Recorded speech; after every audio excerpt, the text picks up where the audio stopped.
¿Qué tal? Muchas gracias por estar con nosotros. Damos paso, como decía Pedro, a esta segunda mesa redonda en la que vamos a poder charlar largo y tendido sobre el presente y el futuro de las renovables en España. Para ello tenemos con nosotros a Raquel Paule, que es directora general de la Fundación Renovables. Muchísimas gracias por estar hoy con nosotros. Gracias a vosotros por invitarme. También está con nosotros Luis Muñoz. Luis es cofundador de Solum, una empresa de la que luego nos contará más seguro, pero que diré sintéticamente que lo que trata es de revolucionar la forma en la que se produce energía en las ciudades. Luis, muchas gracias. Muchas gracias a vosotros. Y tenemos también con nosotros a Rodrigo Rupérez.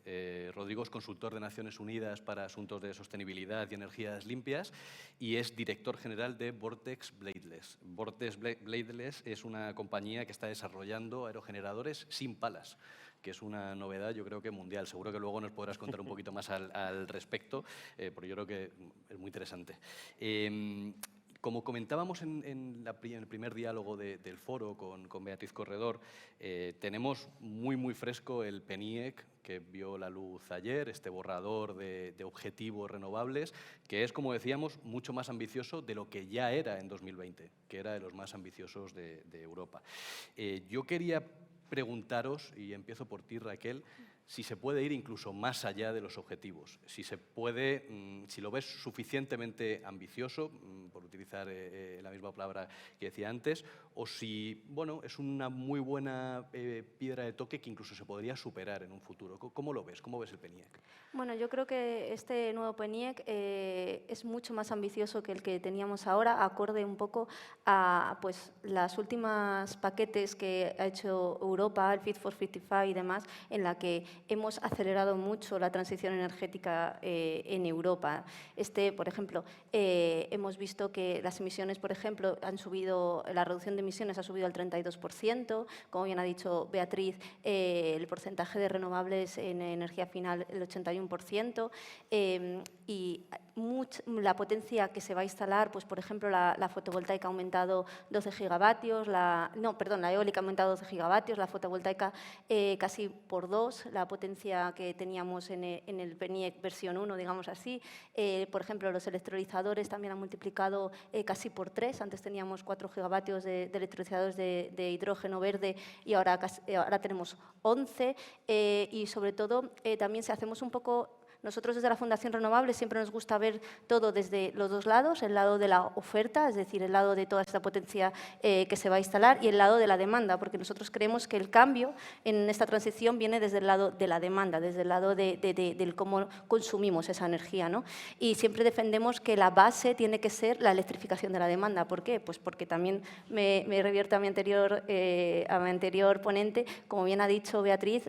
Primero, tenemos el mejor sistema eléctrico y el mejor sistema de integración de renovables del mundo, y porque la electricidad, por eficiencia, por integración de las renovables 100% y por coste, que integra las renovables más baratas, que son a día de hoy el sol y el viento, es nuestra mejor baza, ¿no? Electrificar todo lo que se pueda a la demanda. Si hacemos estos cálculos, aunque el PNIEC sigue sin poner un objetivo de electrificación como tal, si hacemos estos cálculos, el anterior PNIEC era un 27% y ahora el actual es un 40%. Desde la Fundación Renovables veníamos pidiendo desde 2019 un 50% de electrificación de la demanda a 2030, con lo cual en esto de que hayamos conseguido dar el salto del 27 al 40 es muy importante. Hay margen todavía de mejora, ¿no? Hay margen todavía, sí, hay margen todavía de mejora, pero creemos que es un salto muy importante y sobre todo, ¿cómo viene esa apuesta por ese salto? Pues obviamente tenemos que integrar muchas renovables, integrarlas bien y hacerlo de forma correcta para que todo el mundo en esta integración de renovables, en esta puesta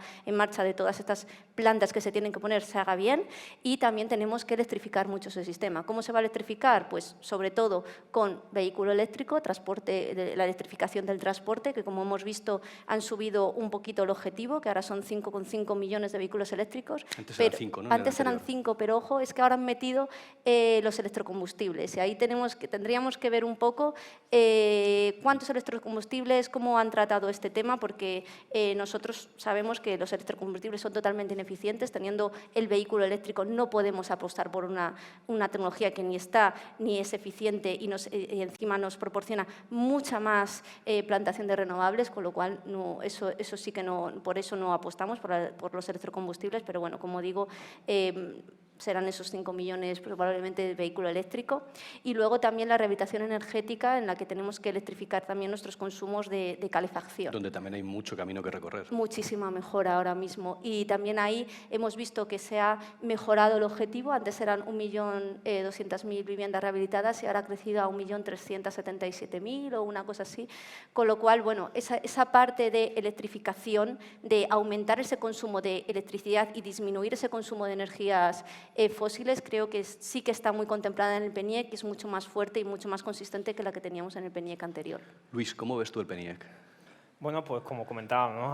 Ambicioso en parte de movilidad creo que se queda un poco corto. Estamos hablando, recalcamos, 5,5 millones de vehículos eléctricos. España tiene un parque móvil de más de 40 millones de vehículos, con lo cual estamos hablando de una penetración para 2030 limitada en este sentido, con lo cual gran parte de la posible aumento de demanda va a venir, evidentemente, por la electrificación del parque móvil.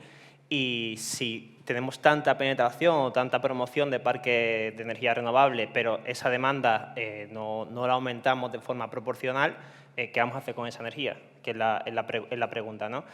También creo que Beatriz comentaba que somos una isla energética, casi una isla energética a nivel europeo. Tenemos una muy buena oportunidad para convertirnos en uno de los principales generadores de energía europeos. Hasta ahora el papel un poco que ha cumplido Rusia dando energía a Alemania es algo que podemos hacer nosotros, pero claro, necesitamos contar con el permiso de Francia, ¿no? Y Francia ahí siempre históricamente se ha ido resistiendo a aumentar la capacidad de integración de nuestra red en sus sistemas. Al final tenemos que pasar por ellos. Y creo que ahí va a ser uno de los factores fundamentales para poder cumplir los objetivos y también, incluso, como tú comentabas, ser más ambiciosos, ¿no? Al final, eso ya son más cuestiones políticas que técnicas, muchas veces, intereses nacionales de los diferentes países, que evidentemente cada uno defiende el suyo. Y creo que por ahí va a ir un poco, por esos dos puntos, va a ir un poco la consecución o no del objetivo, e incluso poder ser capaz de ampliarlo. Pero creo que sin duda tenemos una grandísima oportunidad por primera vez en muchísimo tiempo de ser capaz de tener una fuente de energía, ¿no? Como país, y poder exportar esa riqueza, con lo cual normalmente eso traería mucha riqueza al país, con lo cual creo que ahí van a estar los principales retos que tenemos hoy en día. Rodrigo, ¿cómo ves el PNIEC? ¿Suficientemente ambicioso? ¿Demasiado ambicioso? Bueno, pues la verdad es que después de haber escuchado a mis compañeros, tengo poco que aportar. En cuanto al PNIEC, yo creo que en España tenemos agua, tenemos sol, tenemos viento, son recursos naturales que están a nuestra disposición y que creo que es de sentido común intentar aprovecharlos al máximo, con lo cual la línea que marca el PNIEC de promover todo eso creo que es muy positiva. En cuanto a la evolución que yo he vivido, yo no estoy al tanto de las políticas, de la estrategia, digamos, o de las medidas de regulación del sector, pero sí que siendo un poco que en el desarrollo de las renovables hemos sido un muy buen ejemplo de apoyo a las renovables en los últimos 20 años, y eso no quita pues, que hayamos ido a veces un poco a trompicones, ¿no? Con grandes empujones, en el caso de la fotovoltaica, con frenazos en seco, con vuelta a empujar, con barreras por el camino desde el punto de vista legal u operativas incluso. Entonces, bueno, creo que todo lo que marca el PNIEC es bueno y a ver si somos capaces de poder desarrollarlo y ponerlo en práctica de una forma razonable y facilitando la participación de todos los agentes, ¿no? Yo, bueno, por hablar un poco de mi experiencia, promoví, digamos, tejados fotovoltaicos sobre cubiertas de edificios, una pequeña empresa, y realmente, bueno, pues te encuentras con barreras que, bueno, pues unas se han facilitado en cuanto a la consecución de licencias, por ejemplo, o de puntos de conexión, o hoy en día con el autoconsumo que está tomando un auge tremendo, bueno, pues sigue habiendo algún tipo de barreras. Justo quería preguntaros por eso, ¿no? ¿Qué barreras hay? ¿Qué barreras identificáis? ¿Qué frenos, desde el punto de vista administrativo, burocrático, para ese potencial, ¿no? El título de la mesa es claramente energías renovables, el potencial de España. ¿Qué está frenando? ¿Qué puede frenar ese potencial? Hemos visto con el tema de los permisos, por ejemplo, cómo determinados proyectos han tenido demoras en el mejor de los casos. Es algo que, digamos, que está flotando, ¿no? Que está planeando sobre el sector en todo momento. ¿Qué barreras identificáis y qué se puede hacer para mejorar en ese ámbito. Si quieres, seguimos por ti, Rodrigo, y venimos otra vez para acá. Bueno, pues por hablar de cosas concretas, pues barreras a la hora de… Os decía, el año pasado, por ejemplo, hemos tenido una cifra extraordinaria de instalaciones de autoconsumo, cosa que hace 12 años la gente te miraba raro por poner paneles fotovoltaicos. Bueno, pues a la hora de validar una instalación ya hecha, pues en vez de ser un trámite rápido y ágil que podría llevar primero industria, luego la empresa distribuidora, pues a lo mejor un mes en total, pues son muchos los casos en los que está habiendo demoras pues de hasta 6 meses. Yo me encuentro ahora mismo en una de ellas, como en mi propia comunidad de vecinos, ¿no? Entonces, bueno, creo que eso tiene que tener una solución rápida. No veo que sea una cuestión de grandes inversiones en infraestructura, nada. Creo que es más una cuestión de voluntad, ¿no? Entonces, creo que eso es algo que nos decimos que somos muy fuertes en renovables, pero seguimos teniendo barreras ahí un poco básicas. Y luego, bueno, no barreras, pero en cuanto… Yo estoy ahora en una empresa en la que estamos desarrollando una nueva tecnología. Bueno, pues también el apoyo, y una barrera para nosotros es el apoyo en la certificación de una nueva tecnología, ¿no? En vez de ser un sospechoso que estás haciendo una cosa que parece casi un misil de largo alcance, dices, no, estoy generando electricidad de una forma que creo que puede ser útil. Y bueno, pues en cuanto a esa certificación o normalización, pues creo que también se podrían simplificar las cosas. En vez de hablar tanto de innovación, de I+D, de apoyo, bueno, pues el apoyo se demuestra andando, y creo que puede ser perfectamente una forma de agilizar todo, ¿no? Lo digo desde el punto de vista de una pyme desarrolladora, digamos. Que lo conoces bien. Luis. Pues nos pasa un poco parecido que a ellos. Nosotros igual estamos desarrollando tecnología pionera que no tiene precedentes, y cuando vamos a certificar esa tecnología para poder introducirla en el mercado, pues tú le haces las pertinentes consultas al Ministerio y te dicen que, bueno, que no hay legislación respecto a eso, que te acojas a las normas que tú creas que son las que debes cumplir, y después si pasa algo pues ya lo mirarán más en detalle y no se hacen responsables de lo que pueda pasar. Entonces, evidentemente, eso es una barrera para penetración de nuevas tecnologías e innovación. Y después tenemos la burocracia. O sea, siempre trámites largos, farragosos, complejos, para cosas que, para proyectos desde el punto de vista técnico, que son relativamente sencillos, ¿no? Por ejemplo, nosotros también, aparte del pavimento fotovoltaico, que es nuestra principal innovación, también hacemos estaciones de recarga para patinetes y bicicletas eléctricas, completamente desconectados de red. Y nosotros mayormente instalamos en suelo privado, porque en suelo público la burocracia, los trámites y la coordinación y la gestión con las administraciones públicas, pues diluye muchísimo tiempo la capacidad que tenemos de despliegue, y al final los costes se te disparan. Al final los costes en horas y recursos para poder implantar eso, pues se te dispara. Si nosotros tenemos ese problema, que estamos totalmente desconectados de red, que no hacemos ningún tipo de obra civil, cualquier punto de recarga de coche eléctrico de una potencia relativamente media-alta, pues se encuentra con muchísimas más barreras burocráticas, ¿no? Entonces, en ese sentido, creo que tenemos que avanzar mucho. Y que, como decía Rodrigo, que no es una cuestión de inversión, no es una cuestión de poner dinero, es una cuestión de voluntad política y una cuestión de simplificar los procedimientos, básicamente. Raquel, desde un punto de vista más macro, quizá, Vale. ¿cómo ves estas barreras, esta burocracia y esta lentitud en determinados proyectos, ¿no? Bueno, un poco para también, digamos, matizar un poco lo que han dicho mis compañeros. Es verdad que en términos del autoconsumo, el autoconsumo ha dado un crecimiento bestial del 1.200%, pero prácticamente todo este autoconsumo es autoconsumo individual. Vemos un gran parón dentro del autoconsumo colectivo, que representa menos del 1%, y también vemos muchos casos de autoconsumo industrial sin inyección a red, con lo cual estamos desperdiciando un montón de energía procedente de la industria que pueden inyectar a red de forma limpia. Todo esto, nosotros desde la Fundación Renovables, desde la Alianza por Autoconsumo, hemos venido recogiendo varios casos y denunciamos que todo se topa el mismo problema cuando nos dan el trámite del acceso y conexión a las distribuidoras. El mismo caso también ocurre con muchos puntos de recarga de vehículos eléctricos, que en el momento que te topas con acceso y conexión a la red de distribución, bueno, pues tocas tocas hueso en ese aspecto. Eso a nivel de un poco lo que han dicho mis compañeros. A nivel un poco más macro, desde el lado a lo mejor más de la oferta de renovables, pues bueno, tenemos ahora mucha instalación de renovables, pero tenemos un sistema marginalista que al final digamos, va en contra de esa instalación de renovables. ¿Por qué? Porque estamos viendo que van a instalar muchas renovables, pero el sistema marginalista no tiene estas capacidades y estos mecanismos para coger todas estas renovables, ¿no? Van a ser muchas horas del día con precios cero, cercanos a cero, ¿no? O sea, Exactamente. Entonces, cuanto más renovables vayamos a poner, menor va a ser la rentabilidad de las nuevas renovables. ¿Cómo se hace esto? Pues bueno, pues como bien también recoge el PNIEC y como viene defendiendo España, necesitamos una reforma del mercado marginalista y necesitamos que ese mercado marginalista, bueno, como el resto de los países no quieren eliminarlo, pues bueno, tengamos que cambiarlo, ¿no? Pues necesitamos poner en marcha CFDs, poner en marcha PPAs, todos los contratos bilaterales que se puedan para que estas renovables vayan ya con un precio marcado y no caiga esa rentabilidad dentro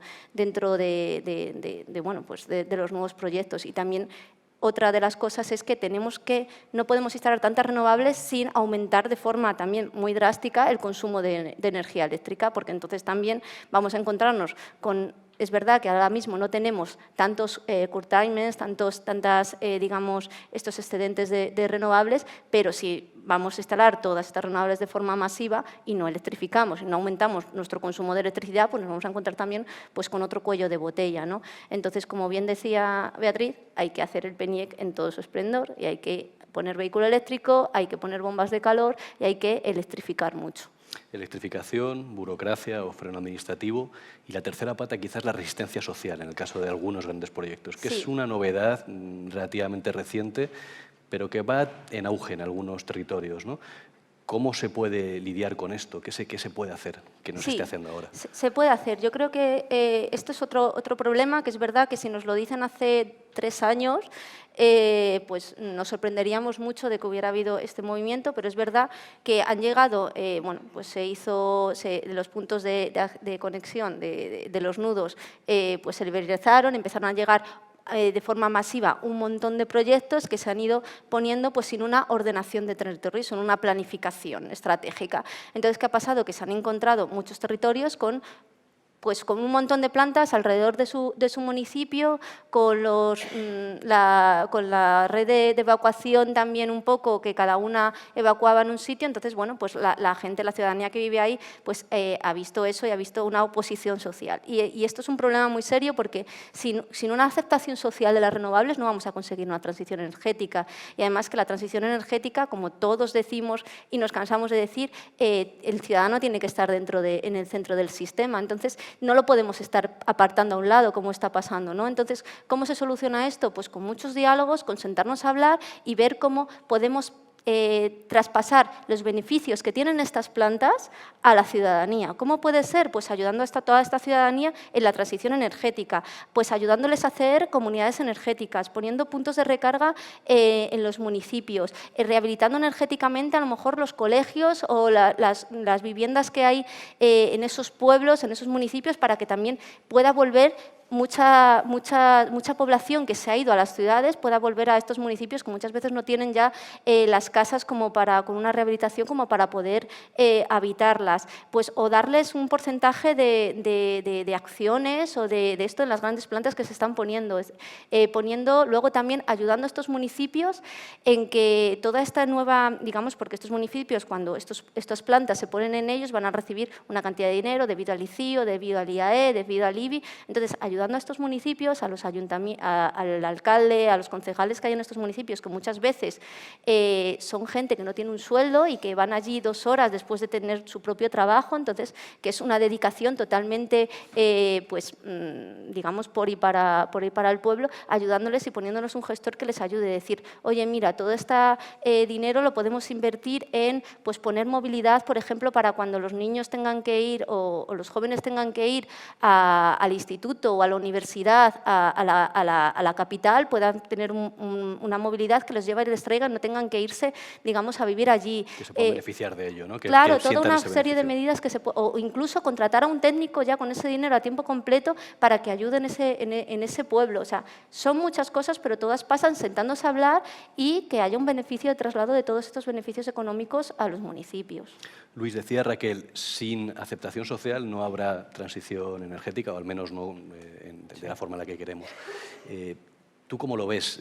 Tienes una visión muy cercana, digamos, muy de calle. Es verdad que tú conoces más la parte de generación distribuida, no tanto la de grandes plantas, pero ¿cuál es tu feeling, digamos? Sí, a ver, nosotros ahí tenemos incluso un ejemplo que estamos tratando ahora mismo. Se trata de un parque, una zona, un parque público, que alrededor hay diferentes urbanizaciones de chalés y querían poner una instalación de fotovoltaica en una zona del parque, ¿no?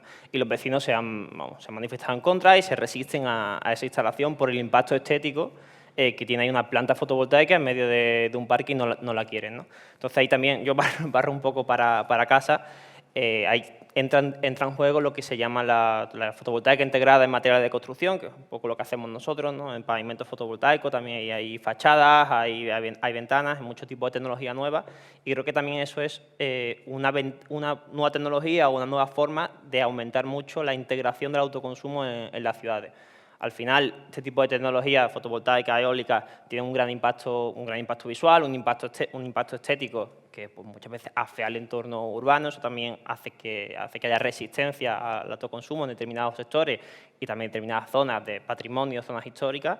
Y creo que también este tipo de nueva tecnología de fotovoltaica integrada en edificios pues, también permite que se genere energía limpia sin tener un gran impacto estético, sin tener un impacto visual. Y puede hacer que esa resistencia ciudadana en ciertas zonas pues no sea resistencia, ¿no? Simplemente pues, con una mejor tecnología, una evolución de lo que tenemos hasta ahora, nos pueda permitir promocionar el autoconsumo y aumentar el autoconsumo en las ciudades y en las zonas más urbanas. Rodrigo. Pues en mi caso, bueno, yo creo que lo que habéis dicho refrendo nuevamente, la parte, digamos que para que las renovables podamos hacerlo de manera correcta, yo creo que el ser sostenible, siempre hablamos de la parte social, la parte medioambiental y la parte económica, bueno, pues creo que las renovables tienen la cualidad de cumplir las tres si se hacen bien las cosas. Entonces, bueno, yo en nuestro caso, por ejemplo, veo que el autoconsumo creo que es una faceta a impulsar en España, claramente. Creo que se ha aumentado mucho, fundamentalmente o casi en exclusiva, las placas fotovoltaicas, que me encantan, pero ahora, pues desde nuestra empresa, que estamos desarrollando una tecnología que es un molino de viento sin palas. Bueno, pues funciona de forma silenciosa, con lo cual creo que puede tener cabida en un entorno urbano, residencial, también a lo mejor en la agricultura o en antenas de telefonía, pero bueno. Estamos hablando de eólica, de autoconsumo eólico, digamos, ¿no? Porque hasta ahora, tal y como lo conocemos, más bien es microeólica, que hoy por hoy no vemos microturbinas, ¿no?, en ¿no? las ciudades, ¿no? ¿Por qué? Bueno, pues porque a lo mejor hace un poco de ruido o porque requieren mantenimiento, que en nuestro caso lo eliminamos en el caso de las turbinas pequeñas, y que sea respetuoso con el medio ambiente. Bueno, pues al no tener palas no somos perfectos, puede tener un impacto visual también, pero reducimos muchísimo el impacto. Y luego, pues la parte económica, pues también estamos reduciendo el coste. Como veis, hablo de nuestra solución, pero bueno, lo que quiero decir fundamentalmente es que creo que el autoconsumo se puede promover, igual que la eficiencia energética, de una forma muy razonable y que la ciudadanía lo entendamos. Creo que eso es importante y bueno, pues mirando desde fuera pues las grandes instalaciones, pues creo que también se pueden hacer. Lo que pasa es que, bueno, pues no olvidemos nunca a las personas. Ya sé que puede haber muchos intereses porque igual lo ponen en mi terreno y digo, oye, yo quiero que me pagues un dinero, ¿no? Y me intento aprovechar de la situación, pero bueno, yo creo que las renovables, en España tenemos las fuentes de energía renovable, ¿no? Pues aprovechémoslo para hacerlo bien y creo que sí que podemos hacerlo, vamos, lo estamos haciendo con nuestros defectos y nuestros vaivenes, pero creo que la tendencia pues es buena. Decía Raquel antes, dice, si hace 3 años nos dicen que vamos a tener un problema de resistencia social, no nos lo creemos, resistencia social a renovables. Si nos dicen hace 2 que se va a hablar de burbuja o de posibilidad de que haya una burbuja en el sector renovable en España, quizá tampoco lo teníamos en el radar, ¿no? Es una palabra como que ha empezado a estar en el debate público, digamos, en torno a la cuestión energética muy recientemente, quizá en los últimos meses.